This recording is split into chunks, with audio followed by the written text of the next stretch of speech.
이거 왜 제공하는 거라고요? 확인하라고. 확인하라고. 근데 거기 보니까 매매 목록 제공 뭐 이런 말도 나오거든. 자, 칠판을 좀 봐볼게요. 여러분 거래가액이 예를 들어서 자 이런 거 한번 해보게. 이런 거. 자, 건물이 있고 땅이 있어. 이게 신사동 153번지에 있는 이제 부동산이에요. 그러면 이걸 이제 갑이라는 사람이 갖고 있다가 을한테 팔아요. 을한테 15억에 팔았어. 15억에 15 왜 1이라고 썼지? 15억을 팔았어. 그러면 여러분 이게 지금 우리가 계약을 할 때요. 건물값 얼마, 땅값 얼마 이렇게 나눠서 합니까? 아니면 합쳐서 그렇게 그냥 15억 이렇게 하는 거예요. 그냥 땅값 얼마, 건물값 나누진 않지. 계약할 때. 그럼 이 건물 등기부 있죠. 건물 등기부. 건물 갑구에다가 이제 갑이 갖고 있다가 을한테 소유권 이전한다라고 쓸 거고요. 여기 거래가액을 써야 될 거란 말이죠. 얼마라고 써? 뭐라고 써야 될까요? 15억. 15억. 그럼 토지 등기부도 있단 말이에요. 토지 등기부. 토지 등기부 갑이 갖고 있다가 지금 을한테 넘기잖아요. 그럼 여기다 거래가액 뭐라고 쓸까요? 어? 말을 해놓고 나니까 이게 약간 서로 안 맞아버린다 이렇게 되는 거죠. 야 이거 어떻게 하냐 이런 거 할 때. 이럴 때 이제 이 매매 목록이라는 게 들어오는 거예요. 매매 목록이라는 게. 이때 매매 목록이라는 게 들어오는데 자 밑에 거기 봐보면 매매 목록 제공이라는 말 있잖아요. 자, 이 경우에 거래 부동산이 2개 이상인 경우 또는 부동산 한 개를 하더라도요. 여러 명의 매도인과 여러 명의 매수인 사이 매매 계약일 때 그럴 때는 매매 목록도 첨부 정보로 제공을 하세요라는 말이 있거든. 자, 매매 목록은 기본적으로 부동산이 몇 개 이상일 때 제공되는 거라고요? 2개 이상일 때. 지금 왜 이게 필요한지 지금 말씀드렸어요. 이럴 때 여기다가 금액을 바로 못 쓰는 거야. 그 이제 한 개일 때도 제공될 때가 있어. 매도인도 여러 명, 매수인도 여러 명. 자, 그럼 이게 실제 어떻게 써지나 봐볼게요. 넘겨보세요. 페이지 넘겨보시면 그 위에 갑구라고 써져 있는 제일 위에 거. 보충 위에 거 보는 거. 보충 위에 거. 거기 원래 소유권자는 김재우인데 그 소유권 이전됐습니다. 신세계한테. 신세계한테 넘어간 거 보니까 거기 거래가액 8억 원이라고 돼 있네요. 그죠? 봤어요? 아, 이렇게 쓰는 거야. 이렇게 지금. 거래가액을 어디에다가 써놨어요? 어디에다가? 자, 지금 여러분들이 보고 있는 게 갑구죠. 갑구. 갑구에 어디에다가 써놨어요? 자, 권리자 및 기타 사항. 여기를 말할 때 뭐라고 말한다고요? 권리자 및 기타 사항란 이렇게 말하는 거야. 구체적으로 뭐라 한다고요? 오케이. 갑구의 권리자 및 기타 사항란에다가 거래가액이 얼마입니다라고 쓰거든. 지금 봤어요, 그죠? 그 밑에 거 봐봐요. 밑에 거 보충하고 써진 거. 거기 봐보니까 자 거래가액 등기 양식 그래가지고 토지가 먼저 나왔어요. 토지 신사동 153번지 이렇게. 거기 원래 소유권자 누구라라고 먼저 나왔습니까? 팔자야. 팔자. 그리고 3번의 소유권자는 누가 취득합니까? 산다가 취득해. 산다가. 자, 팔자가 산다한테 팔아갖고 산다가 샀어요. 그래서 거기다가 거래가액 근데 바로 안 써졌죠, 그죠? 매매 목록체 2016-101이라고 써 있단 말이에요. 근데 바로 밑에 봐보면은 자 또 건물이 나오거든. 거기 신사동 153번지 건물이란 말이지. 거기도 소유권자가 원래 팔자였다가 3번 소유권 이전 누구한테 팔았어요? 산다한테. 산다가 이제 샀단 말이지. 거기도 똑같이 써 있네. 매매 목록 2016-102로 이런 식으로. 확인했어요. 그럼 여기다가 자 지금 보고 있는 갑구의 권리자 및 기타 사항란에다가는 어떻게 금액을 썼어요? 안 썼어요? 안 쓰고 그냥 매매 목록체 몇 호라고만 써놨잖아요. 그 오른쪽에 보니까 매매 목록이 나왔어. 오른쪽에 봐봐요. 거기 매매 목록 봐보니까 거래가액이 15억이라고 돼 있고 거기 부동산의 표시로서 토지하고 건물 써 있단 말이에요. 그럼 토지 건물 합쳐가지고 15억입니다. 이런 뜻이 되는 거지. 알아들었어요? 자, 그러니까 부동산이 2개 이상일 때는 뭐가 첨부된다고요? 매매 목록이 첨부가 되는 거예요. 그럼 매매 목록이 첨부가 됐을 때 거래가액은 어떻게 쓴다고요? 갑구의 권리자 및 기타 사항란에다가는 뭘 쓰고 매매 목록 번호를 쓰고 그리고 매매 목록을 따로 떼가지고 그 매매 목록에다가 거래가액하고 부동산의 표시를 써놓는 거지. 알아들었나요? 오케이. 그럼 여러분들이 만약에 이 신사동 153번지 등기부를 뗀다고 쳐봐요. 떼본 적이 있어요? 한 번도 없어요. 그럼 이제 이번 주에 한번 기념을 한번 떼보세요. 그럼 여러분들 떼보신 분이 있을 거야. 혹시 여러분 중에. 그럼 여러분들 그냥 그 컴퓨터로 떼죠 보통. 꼼꼼히 읽어보고 떼세요. 그냥 확인 눌러버려요. 빨리빨리. 어? 꼼꼼히 읽어본 적 없죠. 그럼 잘 읽어봐요. 이번에 뗄 때는. 그러면 이 등기부 뗄 때 말소된 사항까지 다 포함해서 떼는 경우가 있고요. 말소된 사항 다 빼버리고 효력 있는 것만 떼달라고 할 때가 있어. 그거 선택하면 되거든. 사실 여러분 제가 나눠드린 등기부 있잖아요. 하나는 현재 유효사항 형태로 지금 나와 있는 거고요. 하나는 말소사항 포함 형태로 돼 있어요. 그거 차이가 있거든. 하여튼 됐고. 근데 이제 그럼 이 경우에 매매 목록이 지금 있잖아요. 그럼 매매 목록을 이게 내가 보여달라라고 신청을 해야 보여주는 것이지 가만히 있어도요. 매매 목록 보실래요? 라고 안 물어본다고. 이거. 그럼 여러분들이 이거 내가 보고 싶다라고 신청을 어떻게 해야 되겠어요? 클릭을 해야 돼. 클릭을 해야 되거든. 그럼 이게 쭉 읽어가지고 이게 클릭하는 데가 있어. 근데 안 하고 이제 넘어가 버리잖아. 그럼 그 컴퓨터가요. 여기 이 부동산은 매매 목록이 있으니까 혹시 보고 싶으세요? 라고 안 물어봐요. 안 물어본다고. 그러니까 본인이 읽고 클릭을 해야 되는 거야. 근데 내가 그냥 클릭을 해놨단 말이지. 클릭을 해놨는데 없잖아 이게. 그럼 조용히 사라져버려. 이게. 그러니까 그냥 처음부터 클릭하는 거지. 이렇게 해서 이게 따로 발급해 달라고 신청을 해야 떼주는 거예요. 안 그러면 안 떼준다고. 그럼 몰라 이게 얼마인지를 사람들이. 그래놓고 하는 말이 그거 실거래가 안 써졌던데요? 이렇게 말한다고.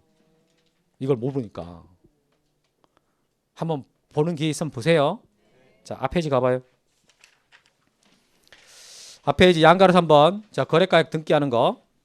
자, 매매 목록의 제공이 필요 없는 경우. 거기에 그때는 등기기록증 갑구의 권리자 및 기타 사항란에 거래가액을 기록하는 방법으로 거래가액 등기합니다. 지금 여러분 이거 읽으면서 좀 전에 그 뒷면에서 봤던 등기부가 머리에 그려져요? 그려져요? 좀 전에 얼마라고 써 있었어요? 잘 안 떠오르구만. 응? 마음대로 부르지 말고요. 그래 8억이라고 써 있었잖아. 흰색에 8억. 그거 말하는 거는 이게 갑구의 권리자 및 기타 사항란에다가 거래가액 등기한다 이렇게 말했잖아요. 그거 8억이라고 써진 걸 말하는 거지. 다음 페이지. 자, 매매목록이 제공된 경우에요. 자, 등기기록증 갑구의 권리자 및 기타 사항란에다가 매매목록의 번호를 기록을 하고 그리고 거래가액과 부동산의 표시를 기록한 매매목록을 전자적으로 작성하여 번호를 부여하는 방식으로 합니다. 이런 말이 나와요. 지금 읽은 말 무슨 말인지 이해되세요? 그만큼 밑에서 봤던 거잖아. 그러니까 만약에 여러분들한테 문장만 읽고 제가 설명을 했다면 여러분 못 알아들었을 가능성이 높아요. 근데 지금 등기부 다 보고 나서 읽으니까 어때요? 이해되죠?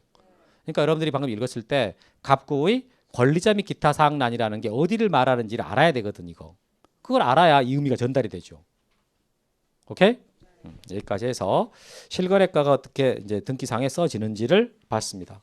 지금 말한 내용 정도는 할 수 있겠죠?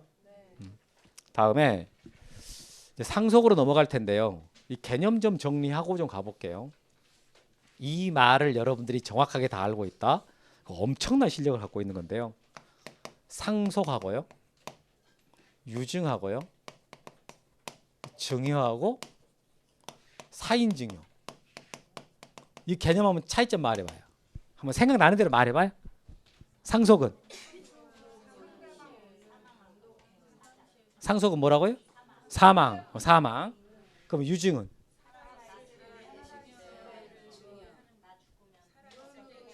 그러면 증여는?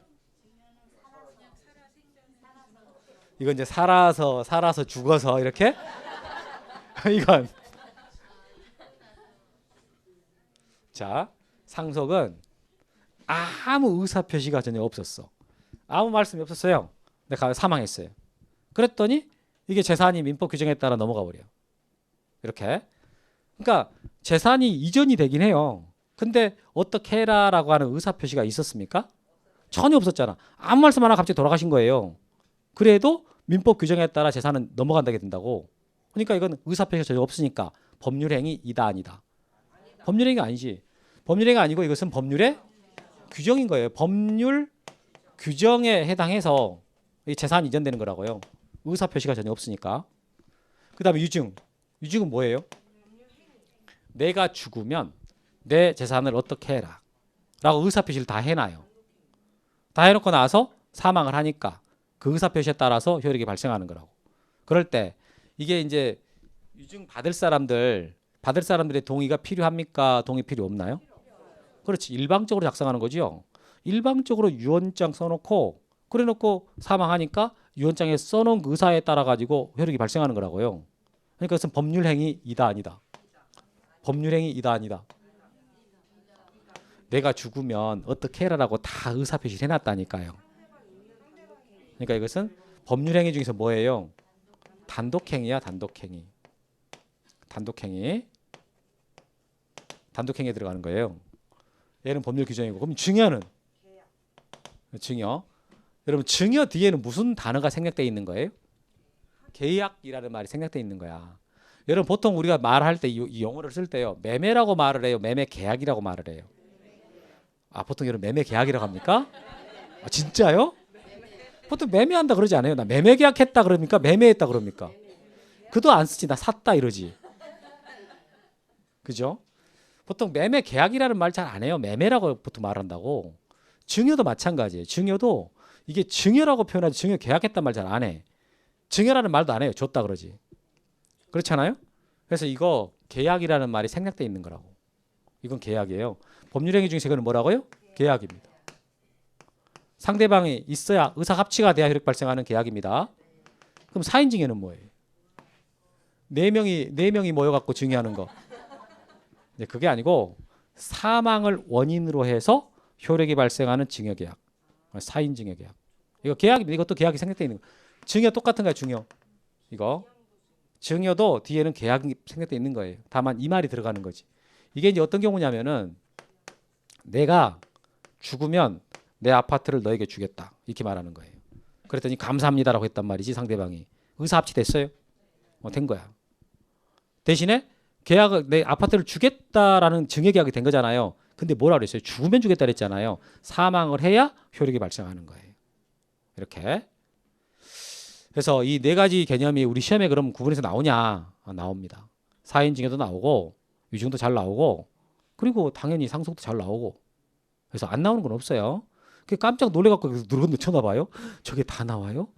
나는 사인증여가 4명이 모여서 증여 주지 않다. 그럼 여러분 그 용돈 주는 거 있죠? 용돈 주는 거. 용돈 주는 거 그거 뭐예요? 계약이에요. 계약. 계약이라고 증여 계약이라고. 만약에 여러분 설날 얼마 안 남았는데 이제 중학교 1학년 조카한테 용돈을 준다. 중학교 1학년 조카한테 용돈을 주는데 5,000원 줬어요. 5,000원. 5,000원 이렇게 줬더니 조카가 받더니 안 받아. 내가 무슨 초등학교 1학년인 줄 아나. 나 중학생 10대야 10대. 이러면서. 그럼 어떻게 증여계약 성립된 거예요? 효력이 발생했어요? 안 받아 이래버리면 효력이 발생 안 하는 거라고 이거. 그러니까 용돈 주는 게 계약이기 때문에 의사합치가 돼야 돼요. 받겠다 여기 있어야 된다고. 그러니까 우리가 여러분들이 지금 했던 많은 행위들이 다 법률행위입니다. 인식을 못해서 그렇지. 그래서 이런 네 가지 개념 구분할 수 있겠어요? 애우려고 너무 애쓰지 말고 딱딱 그 차지만 좀 구분해 보면은 상속은 아무 말씀하지 않고 사망했을 때 의사표시 전혀 없잖아요. 그래도 효력이 발생해. 그래서 뭐라고 이것이? 법률 규정. 그 다음에 유증은 어떻게 하는 거예요? 유언장 쓰는 거야. 그럼 내가 죽으면 어떻게 해라고 써놨단 말이에요. 그럴 때 상대방의 동의가 필요합니까? 그런 게 전혀 필요 없잖아요. 일방적인 의사표시잖아요. 그러니까 단독행위라는 거죠. 근데 증여라는 말은 뒤에 뭐가 생략이 되어 있는 거라고요? 계약.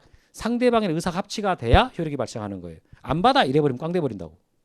근데 사인증에 사인이라는 말이 들어갔잖아요. 이것도 그냥 계약이야. 다만 효력이 언제 발생한다고요?